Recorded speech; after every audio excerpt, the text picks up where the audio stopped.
A warm welcome to everyone tuned in for LANKAPUVATH's online news segment. No one will be allowed to destabilize the country as it did to Libya, Iraq, President says. Sri Lanka welcomes the decision of the Council of the European Union. Investigation into Chinese vessels' inability to provide agreed fish quota. 2 Japanese naval ships arrives in Sri Lanka.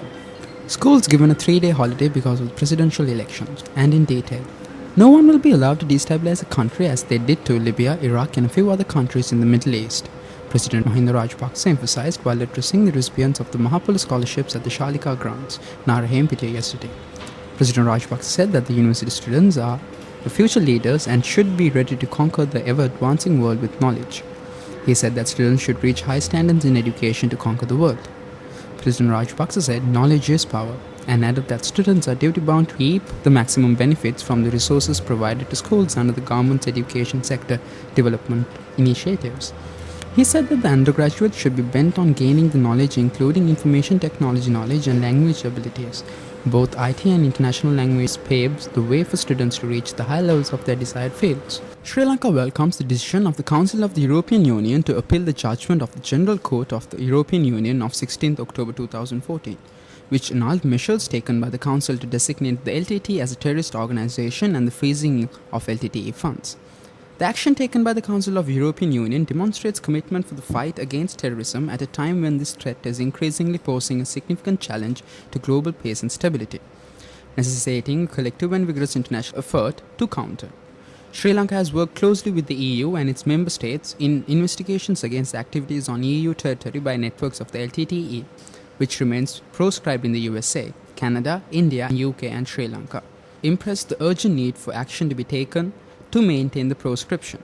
It is encouraging that the decisions by the Council of the European Union to appeal suspends the effects of the judgment until the completion of the appeal process, particularly given the continued activities of the LTTE networks in Europe. During the past few months, Sri Lankan fishery industry had to face several issues as the former Fisheries and Aquatic Resources Development Minister Rajasena Ratna has taken unanimous decisions during certain situations.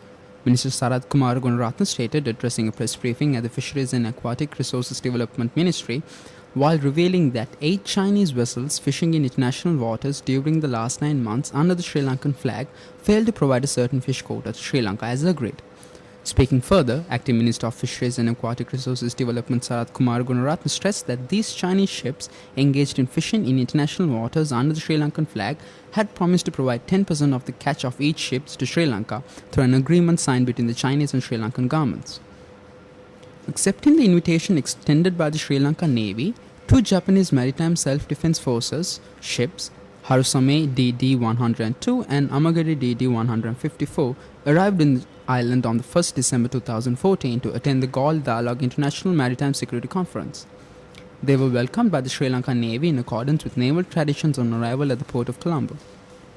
The mission, Command Escort Division the 2nd, Captain Masatoshi Kashihara, and the ship's commanding officers, Commander Masanobu Taksuga and Commander Kuino Aoki, are due to attend the Galle Dialogue 2014 being held in Port City of Galle from 1st to 2nd December 2014.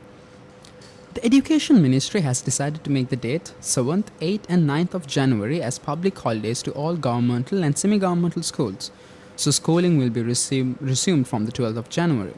Considering the fact that most of these school premises will be used as premises for voting to take place, the ministry has taken this decision. Also, several schools within Colombo have scheduled to have a short holiday with the arrival and tour of the Pope. Several schools from Colombo district has been selected to be used as lodgings for the security detail of the Pope.